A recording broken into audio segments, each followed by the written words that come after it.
Disclaimer, not disclaimer. This teaching is not intended to replace studying the Torah on Shabbat. Rather, it is an extension of Torah study to learn from the sins of our forebears in the ancient past so we will understand the Torah's practical application in our own lives today. We will also regain our national identity, which is so greatly missing among us. Our true identity is not the nation of our biological birth, but with biblical Israel. And the patriotism for biblical Israel, which we so badly need, can be gained by identifying with the people and history of those ancient times. Always study the Torah of Yahweh, which is His instructions, teachings, and His law rolled into one word, Torah. Not only on Shabbat, but every day we should meditate on His Torah, His law. Psalms 119, 105. Your word is a lamp to my feet and a light for my path. Deuteronomy 5:33. You shall walk in all the ways which Yahweh your God has commanded you, that you may live, and that it may be well with you, and that you may prolong your days in the land which you shall possess. Psalms 1:1 and 1:2. Blessed is the man who does not walk in the counsel of the wicked, nor stand on the path of sinners, nor sit in the seat of scoffers. But his delight is in Yahweh's law, His Torah. On His law, His Torah, he meditates day and night. Psalms 119, 174. I have longed for your salvation, Yahweh. Your law, your Torah, is my delight. And so, Father, we thank you for this teaching. Thank you for all that you give to us to understand. Please let these be your words and not my words. Your word is the only word that counts. My words count for nothing. So let your words flourish and bloom and multiply and bring forth good fruit. And let my words die by the wayside. In Yeshua's name, amen. I've titled this teaching, The U.S., Israel, and the King of the North. And I start by saying that examining the history of the Seleucid and Ptolemaic empires is a daunting task. And I've heard that from other people as well, that it's a daunting task here in Daniel 11 to study this, because you have to do it in light of the history that's already happened. But it can be simplified, and it's for the purpose of seeing the patterns that Yahweh has laid out for us in the end of days. What we are witnessing right now with the U.S. and Israel rising up is the king of the south. And who is the king of the south? Egypt and the U.S. and Israel. I'm going to explain how that is possible. The king of the south is now provoking the heretofore, at least for the last 2,300 years, unseen or unrecognized king of the north, Iran. In other words, what I'm trying to say there is, people haven't recognized who is the king of the north and who is the king of the south. But it's time for us to recognize those. So I want to explain about the designation of the king of the south and of the north. And it is always in relation to Judea, Israel. That was in the center between the two kings, and which caught Israel in their battles until finally Antiochus IV came, who not only caught Israel in battle, but came to specifically destroy Israel. And so I'll give you more on that later. But let's look at this map. I want you to notice that we have here the Seleucid Empire, which I've tried to circle, but I didn't want to draw my own circle. But you can see that kind of aqua-colored section there where my mouse is going back and forth, that's all Seleucid Empire. And the Ptolemaic Empire is down here in the gold color. It's circled. You can see that.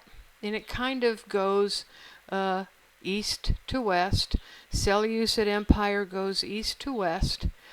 And then you have Israel circled in black here. You can see that these two empires, and I'm going to bring this up again, these two empires, when they were at war with each other, they had to trudge through Israel to get to the Ptolemaic kingdom, and the Ptolemaic kingdom had to trudge through Israel to get to the Seleucid Empire. And so Israel was caught between them. Yet Israel was not greatly affected by their wars necessarily. What affected Israel was the, what I'm going to term now, the Greekization, the Hellenization of Israel. And so that played a part.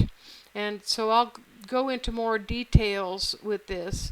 By the way, I just want to tell you that the historians called these wars between the Seleucids and Ptolemies, they just call it the Syrian Wars for convenience. Why? Because see here where my mouse is roaming around there on the screen, there's Syria right there.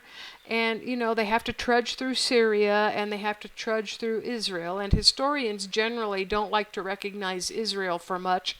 So, you know, they just called it the Syrian Wars when they're speaking of this chapter 11 in Daniel.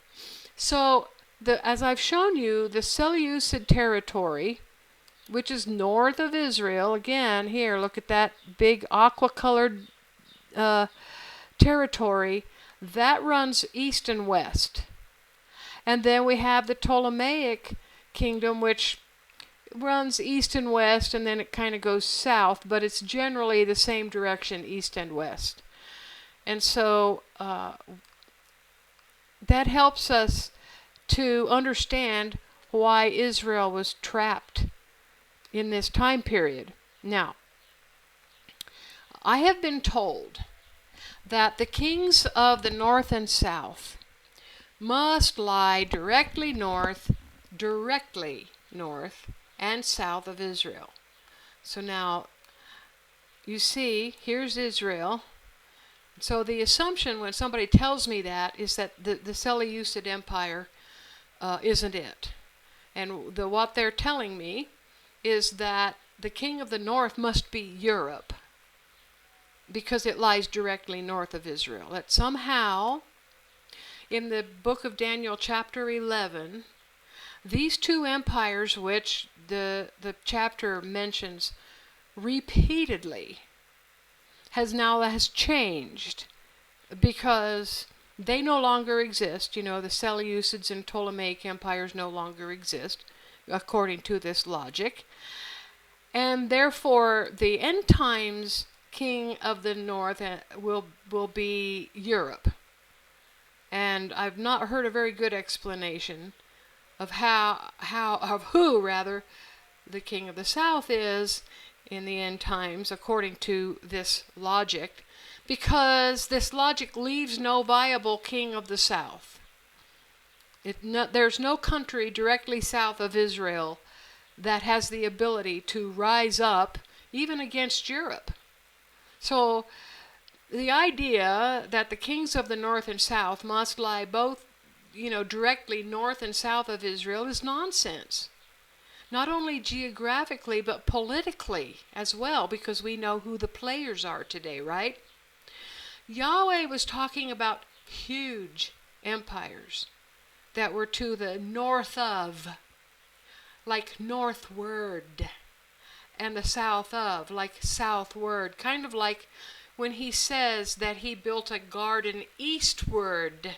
It is not directly east necessarily, though it could have been, but it was eastward. It was in the general directional sense. Both of those empires extend east and west. So this is important for us to understand who today's kings of the north and south are. And right now, the world is witnessing the I don't know why I put the number 2 there. The world is witnessing the resurgence of 2 ancient factions, and I'll explain why this is so as we go. Those 2 ancient factions are the Seleucids and Ptolemies, and they are fighting over control of Jerusalem now. We're gonna see in Daniel 11 that fighting over Jerusalem wasn't the main context of the Seleucids and Ptolemies until Antiochus IV came along. But now it is the point, and that happened starting with Antiochus IV. And by the way, before we get going a little more, I've got a place marked here where if you happen to fall asleep in this chapter where I'm giving you some brief histories, if you fall asleep because you're bored, just know that when we come to Daniel 11:24, I'm going to wake you up. I'm going to say, now is the time to pay attention. But so I just want you to know that now the factions, the Seleucids and Ptolemies, are arising because those north and south kings are part of them. So I said here, but wait, the Seleucids and Ptolemies no longer exist. So how are we watching the Seleucids and Ptolemies fighting? Well, the entire chapter of Daniel 11 is entirely about the Seleucid and Ptolemaic empires fighting with each other, including the last section, Daniel 40 to 45, which affects us today. They are called the kings of the south and the north. So this same attribution of kings of the south and north comes to us from Yahweh all the way to the end of days. In the still unfulfilled verses of Daniel 11, verses 40 to 45. He uses the exact same terminology for our time, the end of days. Why? It's because he wants us to recognize the patterns from the 3 prior kings of the south and north, and we are to know through that where we are in the timeline of the tribulation and Yeshua's return. You know, he gives us many patterns.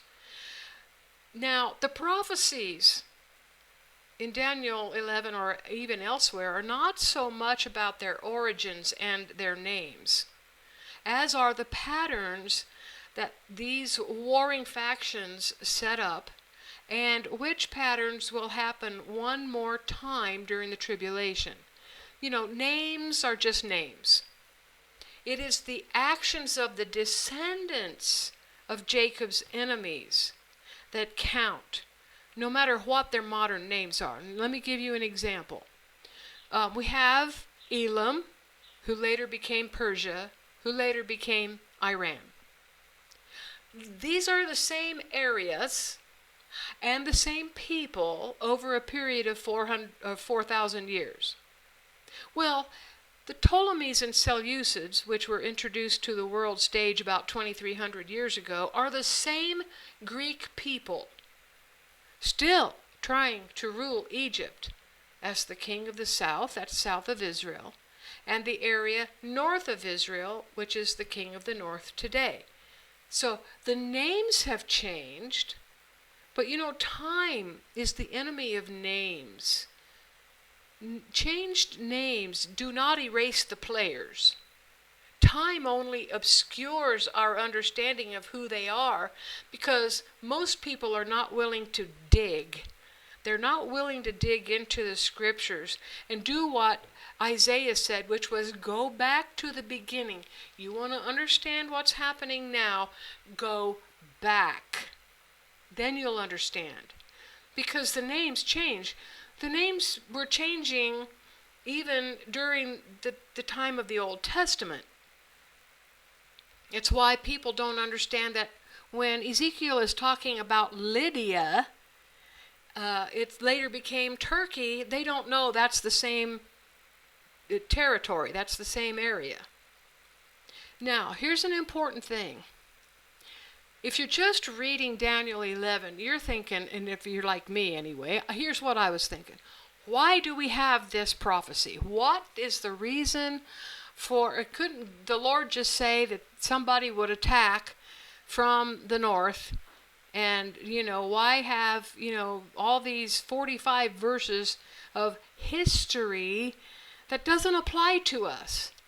And then he said to me, well, it's not just for the end of days. And I went, oh. It was prophecy for the interim period of about 400 years, when the Jews had returned from Babylon and would be facing their enemies with no prophets around to tell them what was happening. There were no prophets during that period to bring Yahweh's messages to them. So in the end of days, it will still be the king of the south, which today now includes Israel, who will provoke the king of the north.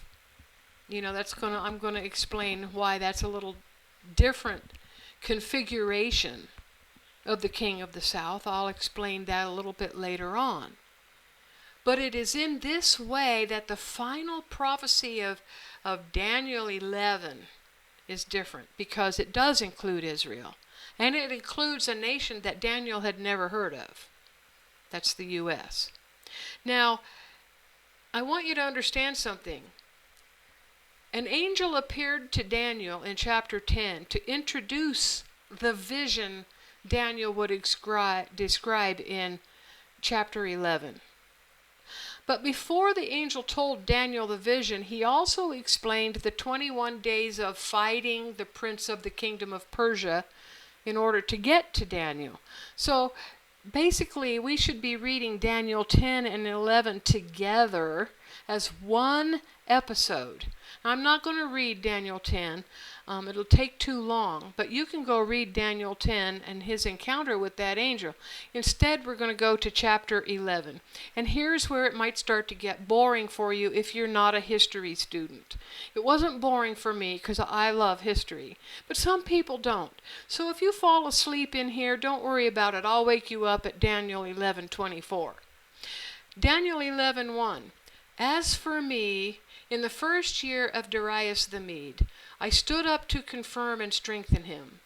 Now, this prophecy here, starting in Daniel 11:1 and through the whole chapter, expands on what the Lord said in Daniel 8:1-14. That's the chapter prophesying about the rise of Alexander the Great, which is called the Great Horn. And it also prophesies about the 4 generals who would rule his empire after he was dead. So the Lord is expanding on what he said. Just like, the Lord gave us the book of Revelation to expand what he said on Matthew 24. So he's giving more details here. Now, as far as who it was that stirred up to confirm and strengthen him, it is not certain whether that was Daniel or the angel who stood to confirm and strengthen Darius as king of Babylon. Verse 2, Now I will show you the truth. Behold, 3 more kings will stand up in Persia, and the 4th will be far richer than all of them. And when he has grown strong through his riches, he will stir up all against the realm of Greece. Now, this is Xerxes, who is also Ahasuerus, the Purim king, the Queen Esther king. He was the last of the Persian kings. And it was during this time in Persia's history where that country had the greatest riches. But it was being weakened politically. So Persia was rich, and it existed, but it had become weak. This is the place where America is now, isn't it? So this element here applies to us now in the end of days, especially since Trump and Netanyahu have decided to fulfill Daniel 11:40 and provoke Iran. the remnant of ancient Persia, and now both of them are in weakened positions, are they not? So we can see that this element is an element that's being fulfilled today. But it has already been fulfilled with Xerxes or Ahasuerus. Daniel 11:3. A mighty king will stand up who will rule with great dominion and do according to his will. So this was the great horn from Greece, the Edomite goat. For those who understand that Greece is associated with Esau and the Edomites, who destroyed the Persian Empire, the ram. And that person was named Alexander the Great in history. Verse 4, when he stands up, his kingdom will be broken and will be divided toward the four winds of the sky, but not to his posterity. In other words, not to his sons, nor according to his dominion with which he ruled. For his kingdom will be plucked up, even for others besides these. So Alexander's kingdom is temporary on the earth and is being used by Yahweh for a specific person. Alexander's dominion failed when he died at the age of 32, and 4 generals divided the kingdom between them. You had Ptolemy taking Egypt, Seleucus taking Asia, which included Persia, Cassander took Macedonia and Greece, and Lysimachus took Thrace and that part of Asia Minor. Now, these 2 regions prophesy and speak of Ptolemy and Seleucus. But notice these are the only 2 kings of the 4 who are mentioned in Scripture. The other 2, Cassander and Lysimachus, are not important to Yahweh's pattern and narrative. They don't have anything to do with what he's doing, with what Yahweh is doing. Only Seleucus and Ptolemy are being used by Yahweh because Israel is in the middle of them. Daniel 11:5, the king of the south, that's Egypt, will be strong. One of his princes will become stronger than him and have dominion.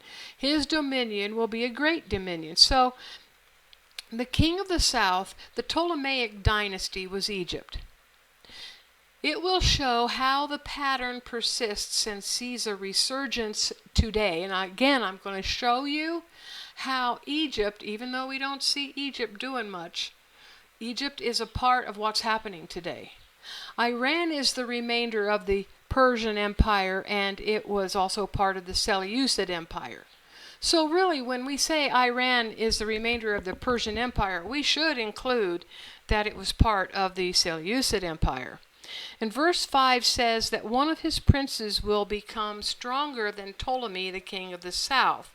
Now that Ptolemy, whose name stuck on the Egypt-centered southern kingdom, was strong at first, but one of Alexander's princes or generals became stronger than Ptolemy. So, Ptolemy comes out of the gate, and he is stronger than Seleucus, the king of the north, whose name got stuck onto the northern Middle East Empire in that period, even though other men would rule after Seleucus. His name stuck, and Ptolemy's name stuck. So then there became this back and forth struggle to overcome each other's empires. This is a struggle still today, though most people don't recognize it because it seemingly ended when the Roman Empire conquered both the king of the south and the king of the north.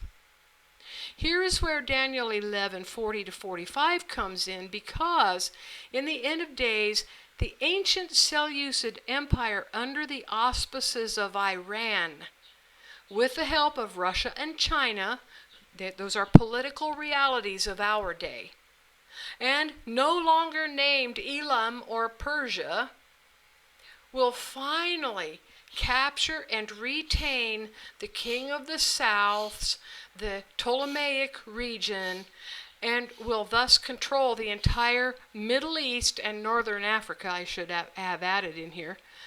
for the first time in history. So I told you in the past that there are many battles that are going to be cleaned up, that are going to culminate in the tribulation.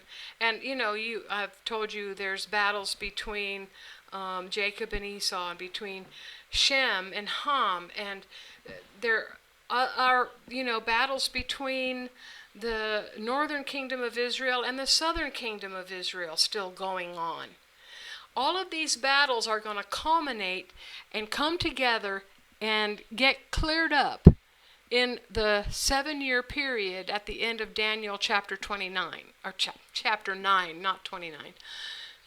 This battle between the king of the south and the king of the north is another one of those battles that has to culminate in the tribulation and be cleaned up and dispensed with.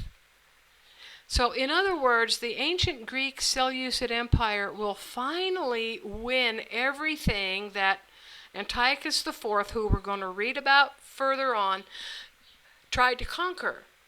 But his end times reign will be very short.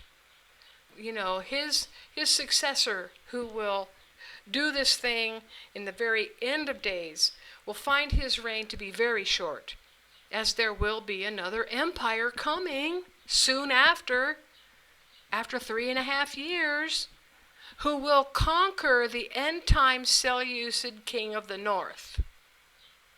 That empire is the coming kingdom of Yahweh, ruled over by its God and King, Yeshua. So that's why, the Iran's version of Antiochus IV will be, very short-lived. Nonetheless, it will wrap everything up. Well, because the Ptolemies and the Seleucids could not overcome each other militarily back in that day, they made a political marriage. That's a common thing that happens in Middle East cultures and elsewhere. You got an enemy and you can't overcome them, so let's marry each other. Verse 6, at the end of years they will join themselves together, and the daughter of the king of the south will come to the king of the north to make an agreement, but she will not retain the strength of her arm.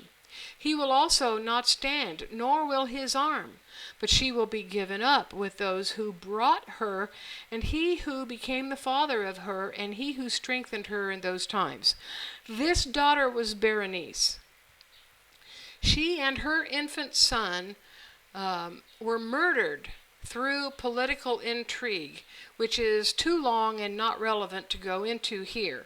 Verse 7, but out of a shoot from her roots one will stand up in his place, who will come to the army and will enter into the fortress of the king of the north and will deal against them and will prevail. See, Berenice was from the Ptolemaic Empire. She was from Egypt.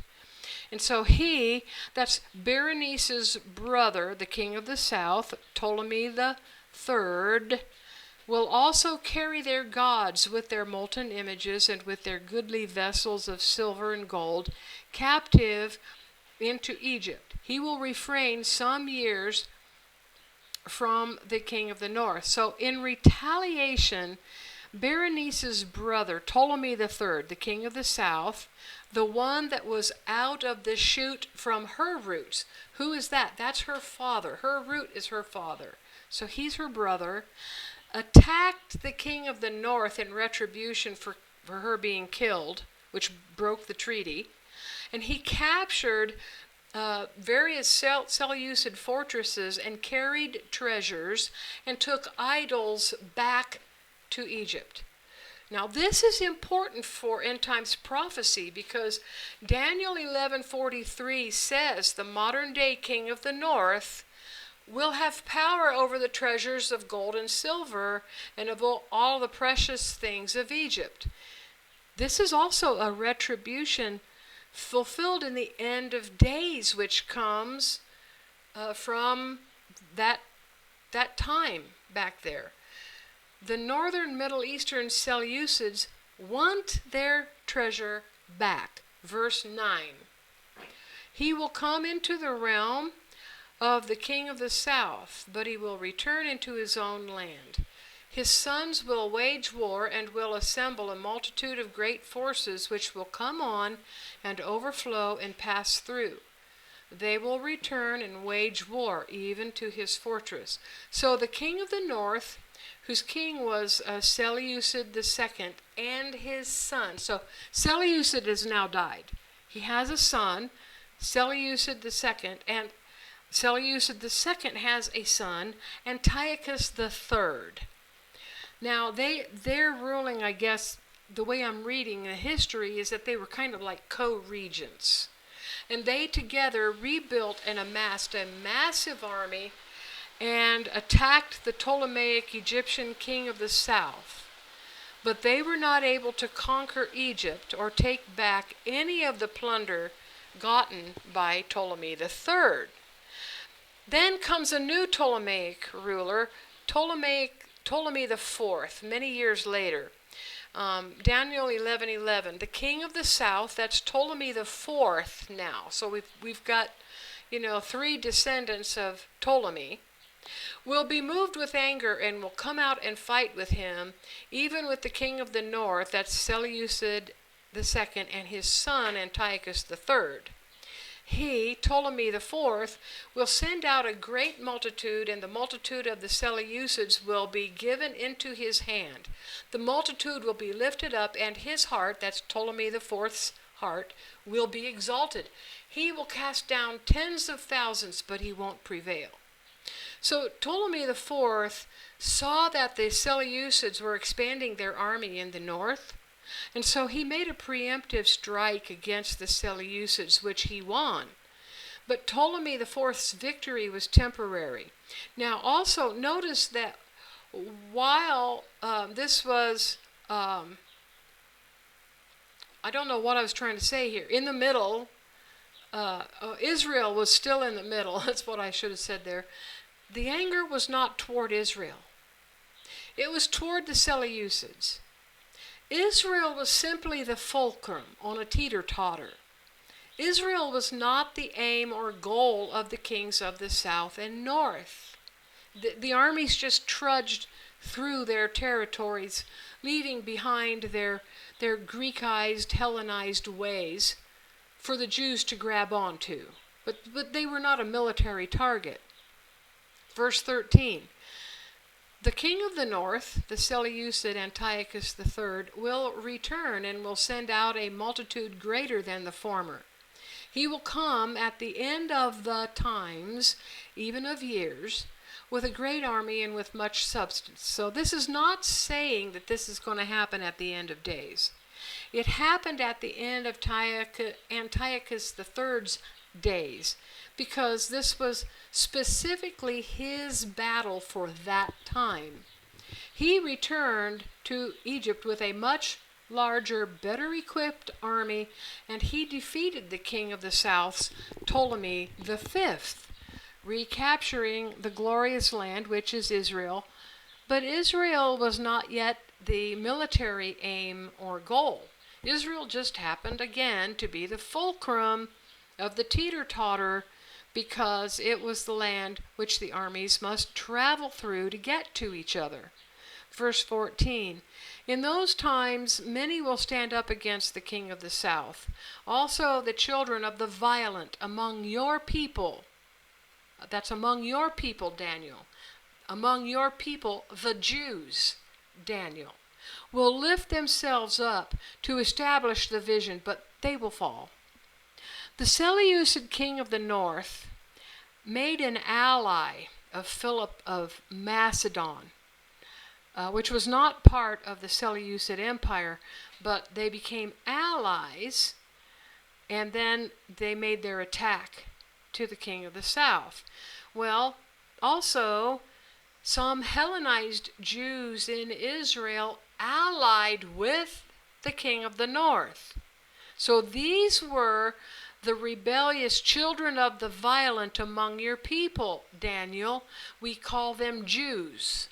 These are the children of the violent among your people, seeking greater freedom, they thought, for allying with the Seleucid king of the north. They thought they were going to be, they were going to be freed of what, who knows, probably freed from the Torah because they were Hellenized.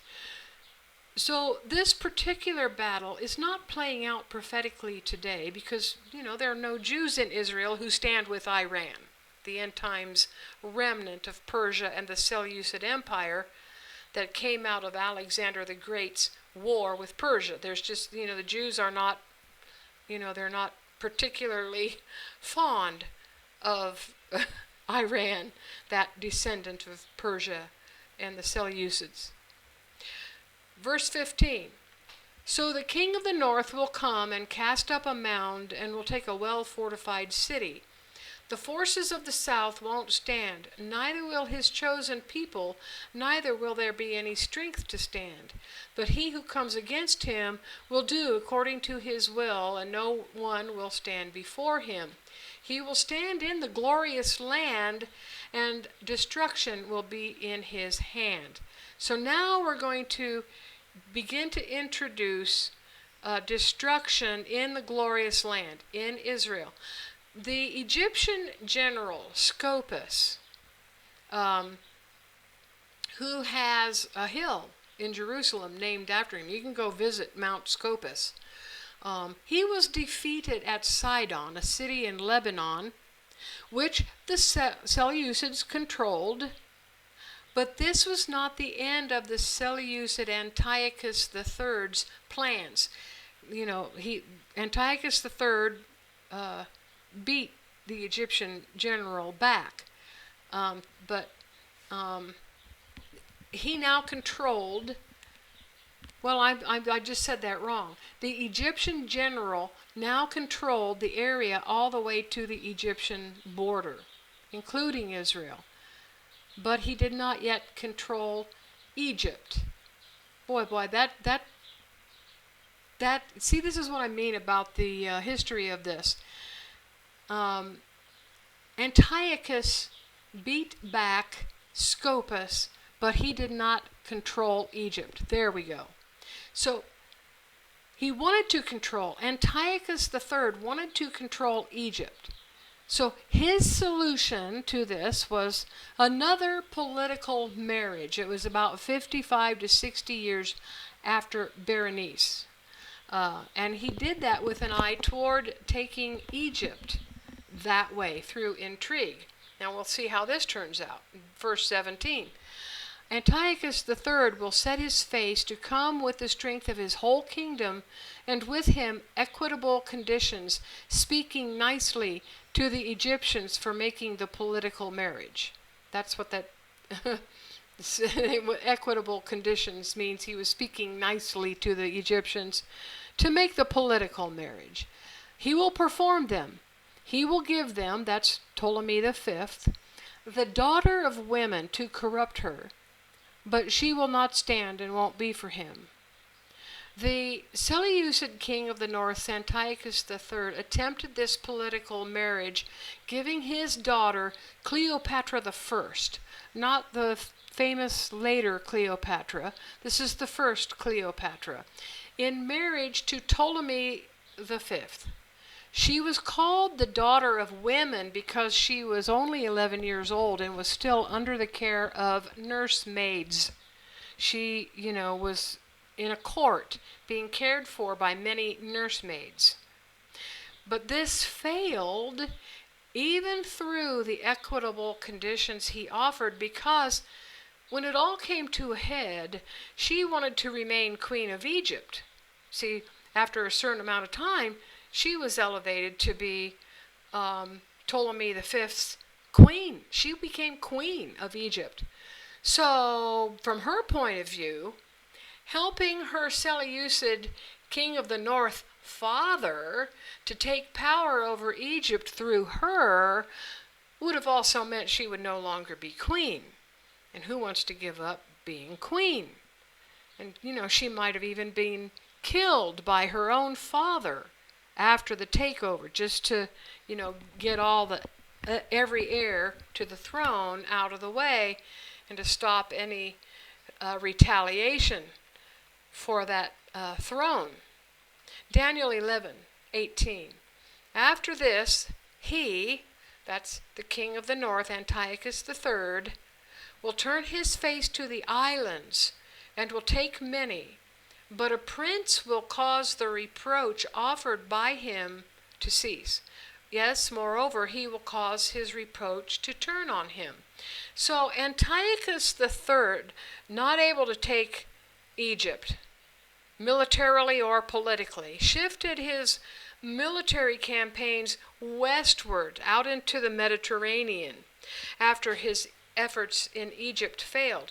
And he also took part of Asia Minor, that's Thrace and Greece and its islands, Samos, Euboea, but still Israel was not a target, but it was being set up to be a target for takeover during this time. Verse 19, then he will turn his face toward the fortress of his own land, but he will stumble and fall and won't be found. The Seleucid king of the North's empire now begins to fail under Antiochus III. He could not conquer Egypt through intrigue or military force, and now Rome is coming into view, and Rome is threatening his empire. Rome took from him all the territory north and west of the Taurus Mountains in Asia Minor, which is those mountains are in modern Turkey's north and west, the northwest part of Turkey today, following Antiochus III's defeat in the Roman Seleucid War of 190 to 188 BC. So they were fighting over this territory for 2 years, and Antiochus III failed. He was defeated. The Romans also turned Antiochus III away from his westward expansion, forcing him to retreat back to his capital, the city of Antioch, which is in southern Turkey. So then he died about a year later in battle trying to plunder a temple in Elymais, Persia, in 187 BC.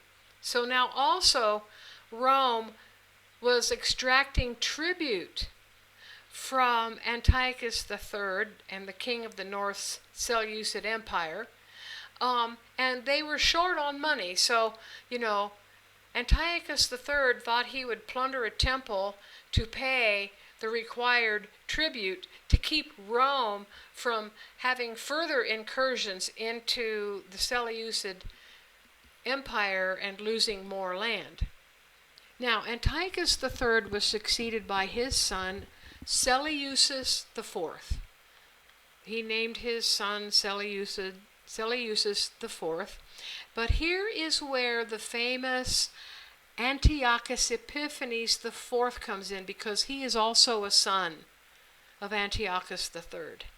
And he's the one, Antiochus Epiphanes IV, is the one who is known for the abomination of desolation and for targeting and persecuting the Jews.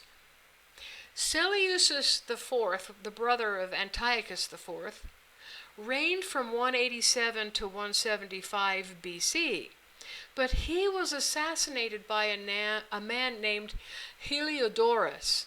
He was his chief minister, and he seized power for a very short time, but Antiochus IV took back the throne in 175 BC. Verse 20.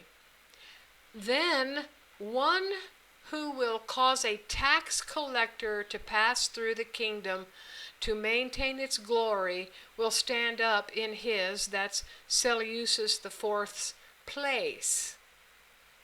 So there's one that's going to replace Seleucus IV, the son of Antiochus III, and his name is Antiochus Epiphanes IV. But within a few days he shall be destroyed, not in anger and not in battle. So Antiochus IV immediately began taxing the Jews, and this is, remember I've told you that the decline of the Seleucid Empire was setting up the military incursions into Israel that the former Seleucids had not made and the Egyptians had not made. Immediately when he took the throne, Antiochus IV began taxing the Jews to pay for the Seleucid Empire's debt to Rome. This is why he began targeting Israel, and it is why he was the first of the kings of the south and north to do so. He maximized the empire's revenue by putting the high priest's office up for sale to the highest bidder, which then made the wealthier Hellenized Jews like Jason and Menelaus, who promised higher tributes, wealthier than the biblical high priests. You know, John the Baptist's father, Zechariah, he was in the line. He was in the line to perhaps even become high priest, the biblical high priest. But he refused to buy the office. He wanted to have it passed to him biblically. So this, along with other taxes, led to severe economic pressure in Judea. Now we have in verse 21 the scripture describing the diabolical turn that Alexander the Great's successor, that's Antiochus IV, made. Verse 21, in his, that's Seleucus IV's place, a contemptible person, Antiochus IV, will stand up, to whom they had not given the honor of the kingdom, but he will come in time of security, and will obtain the kingdom by flatteries. Why was Antiochus IV not given the honor of the Seleucid kingdom? Well, it's because he was not the rightful heir to the Seleucid throne, any more than the man he killed, Heliodorus, was. Seleucus IV had 2 sons who were the rightful heirs. But Antiochus IV had seized power by removing or assassinating Heliodorus and did not have the integrity to give the throne to one of his brother's sons, Seleucus IV's sons. In fact, he had the real true heir, the first son, Demetrius, held hostage in Rome to get him out of the way. The overwhelming forces in verse 22 will be overwhelmed from before him and will be broken. Yes, also the prince of the covenant. The covenant mentioned here is one which had been made between Cleopatra, Antiochus III's sister, and Ptolemy V, who was joined in covenant with the Seleucid Empire. But Cleopatra I was already dead. But rather than keep the treaty with Egypt, Antiochus IV attacked and defeated the Egyptian army.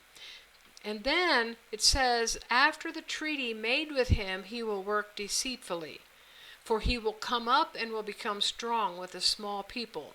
So after defeating Egypt, Antiochus IV made a different treaty with the Ptolemies to turn Egypt into a vassal state to the Seleucids. You know, that would have helped pay his debt, his annual tribute, the taxes to Rome. Now, here's where I said I marked this place because if you've been bored and not paying attention, I understand. But here's where you want to wake up, because this is where it begins to come down to the end of days. Verse 24, in time of security, he will come even on the fattest places of the province. He will do that which his fathers have not done, nor his fathers' fathers. He will scatter among them prey, plunder, and substance. Yes, he will devise his plans against the strongholds, even for a time. So here we see the first elements of the end times Antichrist prophesied by Daniel, Yeshua, and Yeshua's apostles. He came to Israel to do what his fathers had not done, nor his father's fathers. In other words, they didn't attack Israel. He comes to attack. He's going to do what they had not done. Antiochus, the Seleucid king of the north, entered Israel expressly in war. This is the same Antiochus IV that desolated Yahweh's altar. This is why the second he of Daniel 9:27 will be from the modern Iranian king of the north. Iran will follow this Seleucid Antiochus IV's pattern. Daniel 11:25. He will stir up his power and his courage against the king of the south with a great army, and the king of the south will wage war in battle with an exceeding great and mighty army, but he won't stand, for they will devise evil plans against him. Yes, those who eat of his dainties will destroy him, and his army will be swept away. Many will fall down slain. Despite Antiochus' massive efforts and epic battles, he eventually did not stand in Egypt, and his army was defeated. That's why he's going to try that again in the end of days. Not the literal Antiochus IV, but one who has his spirit. Now, the reason that he was not able to take Egypt was because of Roman intervention. And this is also indicating to us, little by little, battle by battle, how Rome was spreading in the region. So this is a death knell for the Seleucid Empire and for the Middle East, which will not be repeated again. Once Daniel 11:40-45 happens, Yeshua comes, and there won't be another Roman Empire that rises up again. That's not going to happen. But at that time, that's what happened. Rome intervened. Verse 27. As for both of these kings, their hearts will be to do mischief, and they will speak lies at one table. Boy, we see that today. The U.S. and Israel, or the U.S. and, they go to Iran, or they go to some, place, and they're trying to make a treaty. They're just sitting there. Everybody's sitting around that table just lying through their teeth, aren't they? Back to verse 27. But it won't prosper, for the end will still be at the appointed time. So, Yahweh's got control of this. Even though they're lying to each other, Yahweh is in control, and it's going to happen when he says. You see how we get hope out of this. Antiochus IV and Ptolemy V both lied to each other when they made the treaty. Antiochus planned to rule over Egypt, not to merely make battle and leave. And let's just read the U.S. and Israel here through that 1979 Israel-Egypt treaty. For this is how the U.S. became a political part of the end times remnant of the Ptolemaic king of the south empire, which will provoke the king of the north. Are you catching on? You see, the politics don't happen just in our day. They have roots 2,200 years ago. In return, Ptolemy planned to defeat Antiochus IV by appealing to Rome to expel him. Daniel 11:28. Then Antiochus IV will return into his land with great wealth. His heart will be against the Holy Covenant. He will take action and return to his own land. So he had gotten himself some plunder in Egypt. So remember the plunder which Egypt had taken from the Seleucids by Berenice's brother, king of the south, Ptolemy III, in Daniel 11:8. But there was still more plunder to take. which will not be taken until Daniel 11:40 to 45 is fulfilled. It mentions it there. It says, Egypt, he will be in control of the silver and the gold and the important things. And in the taking of Egyptian plunder, the wicked thought of destroying the agreement and the bought and paid for high priests, or with the bought and paid for high priests in Israel, came to his mind. He's in battle in Egypt, and now he's thinking, there's treasure in that temple in Jerusalem. I just ought to go and get that. He was not entering Israel with the notion of converting the Jews to worshiping Greek gods quite yet. That would come later. And teaching them to leave Yahweh, that would come later. And teaching them to leave the Torah, that would come later. But his first notion was to go and get that plunder. He wasn't teaching them to leave everything culturally Jewish behind. But there were already Hellenized Jews in Judea. And Antiochus IV may have counted on their power to convince all the Jews to leave Yahweh's ways entirely later on when it came time, for him to destroy Jerusalem. Verse 29, he will return at the appointed time and come into the south, but it won't be in the latter time as it was in the former. So in other words, when Antiochus attacks Egypt again in the future, last time he was able to get some stuff until Rome came in and helped the Egyptians. But this time he is going to still fail to take Egypt. So now keep thinking about the pattern here. The Seleucid and Ptolemaic wars will play out again in our time. The Seleucids, which are Iran today, still want to plunder Egypt.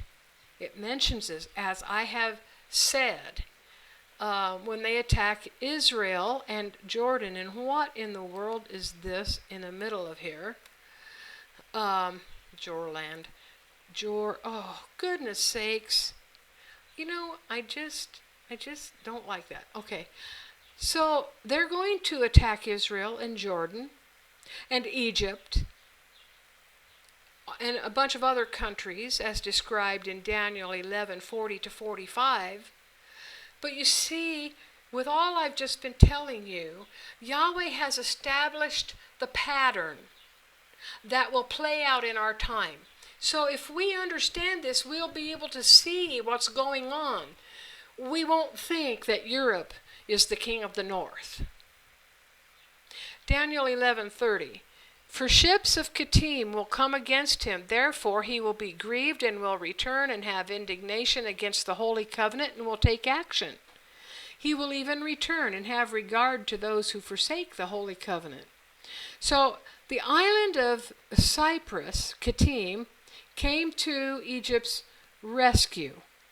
In Antiochus IV's anger, because he had been defeated by the Ptolemaic king of the south and his ally, now Cyprus, and in the last war he had managed to get something, but then the Romans came in and he couldn't get what he really wanted, which was full control of Egypt. Now he's just enraged. And that is what causes him to desolate Yahweh's altar. He turns his attention to Jerusalem.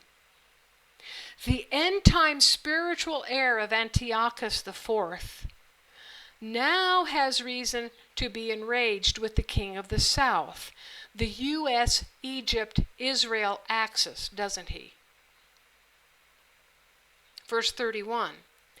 Forces will stand on his part, and they will profane the sanctuary, even the fortress, and will take away the continual burnt offering. Then they will set up the abomination that makes desolate. So see the scenario today. The U.S., Israel, and Egypt are the king of the South because of Jimmy Carter's Israel-Egypt treaty, which he facilitated in 1979. The U.S., the facilitator, is also an active enforcer. And because they're the active enforcer of the treaty, they are part of the treaty. The U.S. is part of that treaty. So that this creates now an axis in the end of days, which fulfills Daniel 11:40-45, king of the south.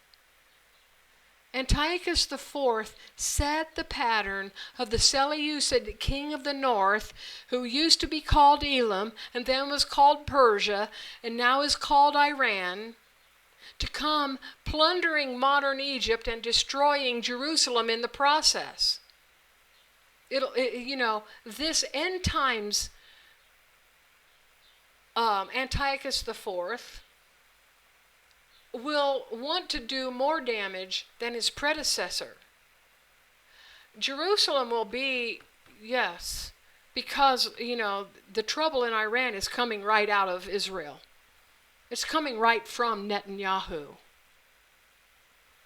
It is coming from Donald Trump. So they're going to want to destroy Israel. But they're also going for Egypt. And I'm going to read you those scriptures.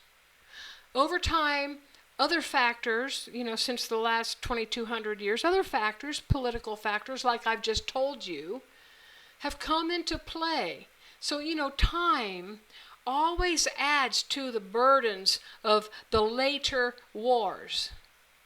Verse 32, he will corrupt those who do wickedly against the covenant by flatteries. But here's the important thing. The people who know their God will be strong and take action. Those who are wise among the people will instruct many. Yet, this describes the tribulation, folks. The people that know their God and the people who are wise, yet they will fall by the sword and by flame, by captivity and by plunder and many days. Now, those people who knew their God and that were wise in that time were the Maccabees. They were the Maccabees. Verse 34, now when they fall, they will be helped with a little help, but many will join themselves to them, to the Seleucids, with flatteries. So, it is estimated that Antiochus IV killed 80,000 Jews, took 40,000 more as prisoners, and sold another 40,000 as slaves. Does not that describe Yahweh's people in the end of days? Read the book of, read Matthew 24, Mark 13, Luke 21, and the book of Revelation. He also plundered the temple. Antiochus robbed the temple of what amounts to $1 billion worth of treasuries today. $1 billion worth of treasuries. But the Jews were given a little help in the Maccabees. The number of those who revolted and then actually defeated Antiochus IV was small. Just like the very small 144,000 army, yet to be raised, who will help Yeshua defeat the entire world. That's what they are. They are an army he's raising up. And when the 144,000 rise up, the implication is, this is Israel. We're back. You get it? You get the association between the Maccabees and the 144,000? Goodness sakes, I hadn't even thought of that until now, and I'm getting goosebumps.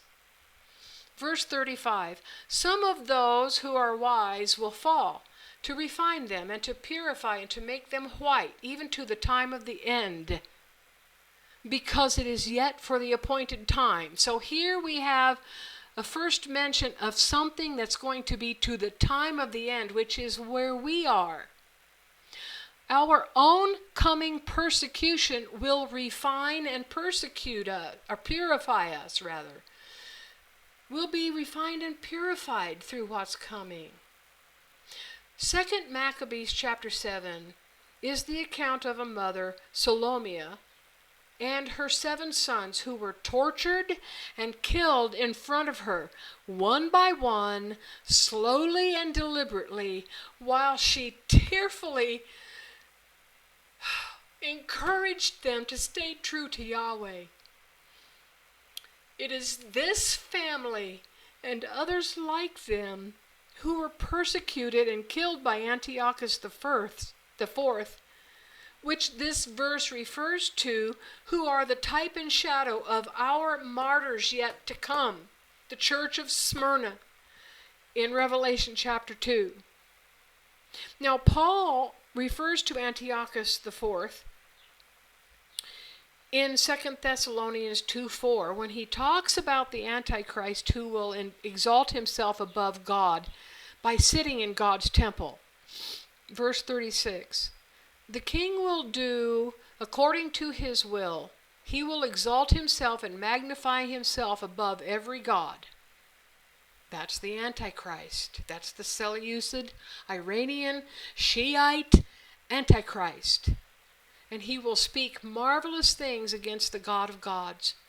He will prosper until the indignation is accomplished, for that which is determined will be done. He won't regard the gods of his fathers, or the desire of women, or regard any god, for he will magnify himself above all. So Antiochus the fourth has set the pattern for the end times Antichrist, who will sit in the temple showing himself to be God. Now, Antiochus the fourth never sat in the temple. You know, Paul prophesied that his end time successor will sit in the temple, but this person will not be a Jew. This will be an outsider from the Shia of Iran. Why won't this be a Jew? Because Jews today believe the Messiah is only a man and not God. And you know, they're not going to put up with another Jew coming to them and saying, well, I'm your God, like Yeshua did in the first century. So the one that puts himself in the temple cannot be a Jew. That's why I say Daniel 9:27 has 2 different he's, 2 different men. Now the desire of women, he won't regard the desire of women, is actually a reference to, it's a roundabout reference to Yeshua. Because the desire of women, especially in the couple of 100 years or the 100 years before Yeshua, by Jewish women, by Jewish virgins or maidens, and the kingdom was waiting for the birth of Yeshua the Messiah. You know, all these women wanted to be the mother who gave birth to the Messiah. That's the desire of women, to be the one who gives birth to Yeshua the Messiah. So there was an expectation among Jewish maidens of possibly being chosen as the one. The desire of women was for this. Verse 38, but in his place he will honor the God of fortresses. He will honor a God whom his fathers didn't know, with gold and silver and precious stones and pleasant things. He will deal with the strongest fortresses by the help of a foreign god. He will increase with glory whoever acknowledges him. He will cause them to rule over many and will divide the land for a price. Without going into all the history of Israel, there were divisions that happened in the land of Israel. But the God of fortresses, that was not Zeus, as some scholars think. Antiochus disregarded the gods of his fathers. Zeus was already worshipped by the Seleucids, his fathers. Verse 37 says Antiochus the fourth worshipped none of the Seleucid deities. He honored some unknown deity of warfare, which is still not identified today. I didn't do a thorough search, but I did a cursory search of who this deity could be, and ain't nobody that I've seen so far can tell us who that deity was. So really the meaning of this likely also just refers to Antiochus IV putting his faith in chariots and horses, as God says don't do that in Psalm 20 verse 7. The nations now warring in the Middle East are putting their faith in military hardware, chariots and horses, aren't they? They're not putting their faith in Yahweh. They're putting their faith in iron domes and THAAD systems and that kind of thing, and bombs, and that's where their faith is. Verse 40. Now here comes the king of the south and the king of the north end times battle.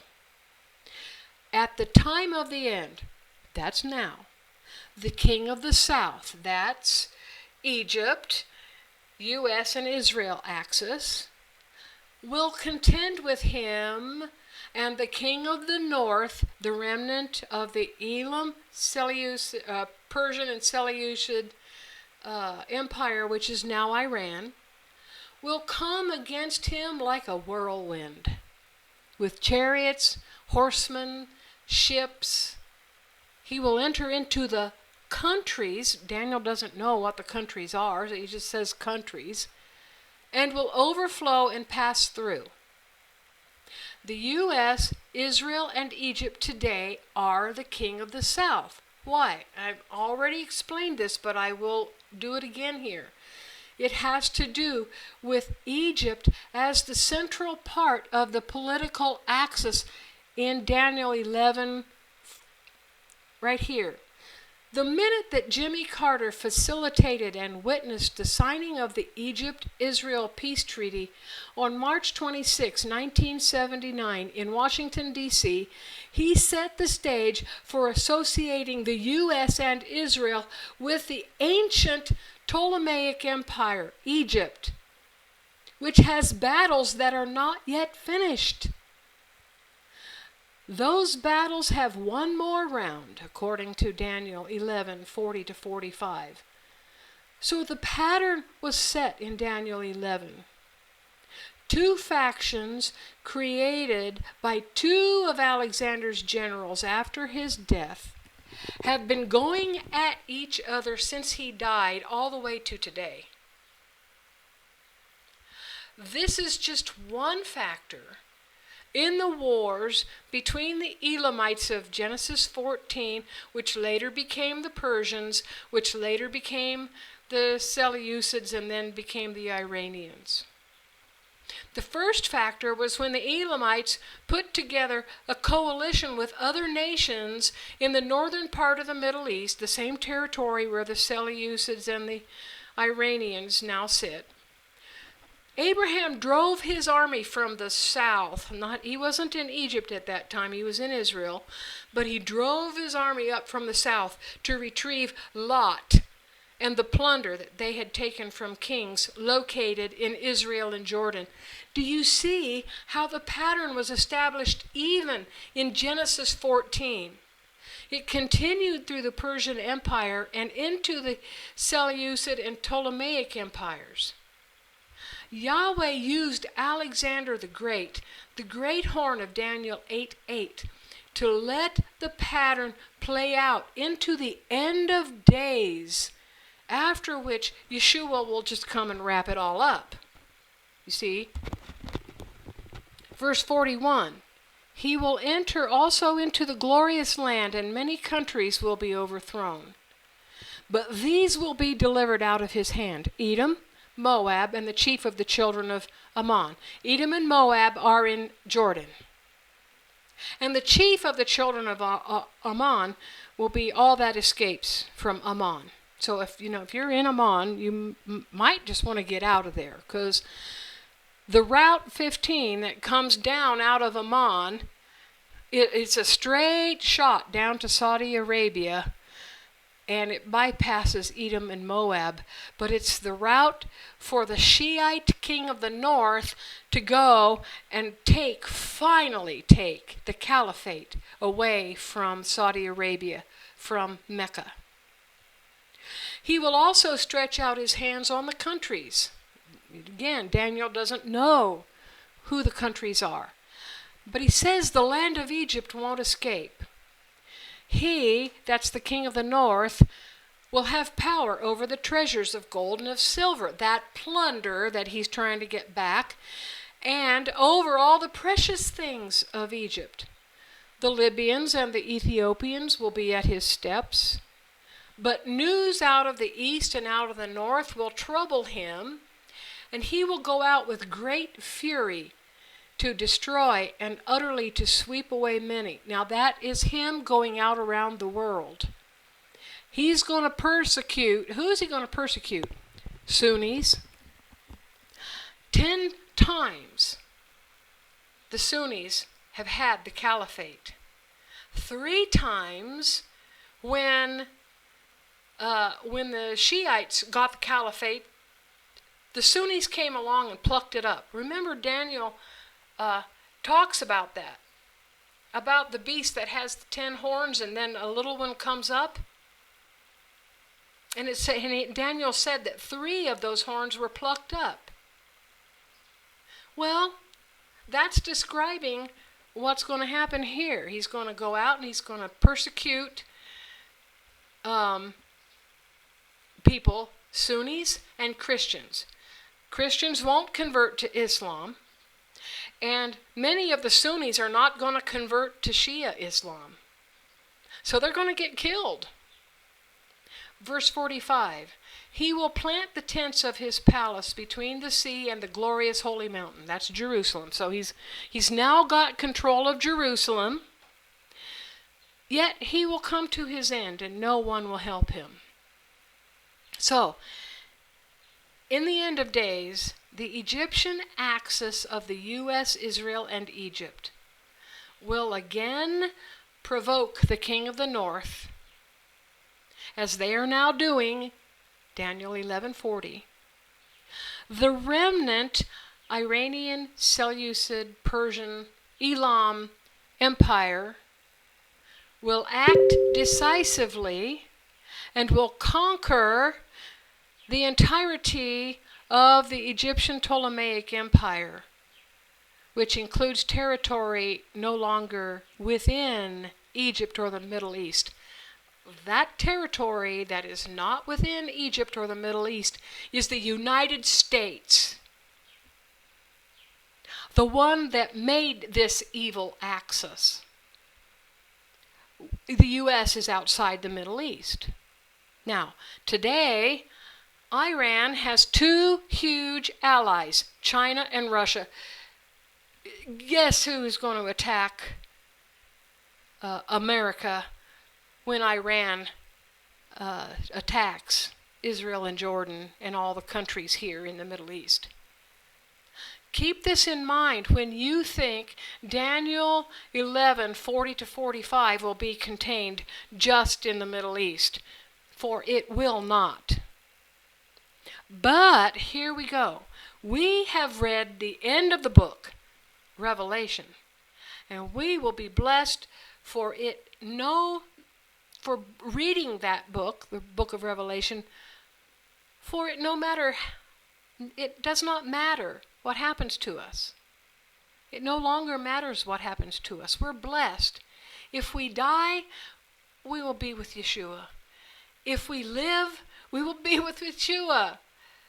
So Yeshua will prevail over all his enemies. Hallelujah.